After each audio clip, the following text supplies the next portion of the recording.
আজকে কি হয়েছে, আমি যেখানে থাকি এইখানে একজন বাংলাদেশি লোক, আপনারা হয়তো কালকে সকালে বা দুপুর টাইমে খবরটা দেখতে পারবেন, সব চ্যানেলে দেওয়া হবে। আমার এখানে একজন লোক মারা গেছে, সুইসাইড করা ধরা চলে আর কি, সুইসাইড করছে। ঠিক আছে, তো দেশে যারা আছেন, যারা আপনার ফ্যামিলির লোক যদি সৌদি আরব থাকে, প্রেশার দিন না।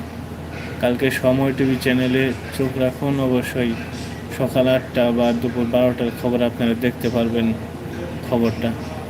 লোকটা ফ্যামিলির প্রেশার না কোন কারণে মারা গেছে এখন পর্যন্ত জানা যায়নি।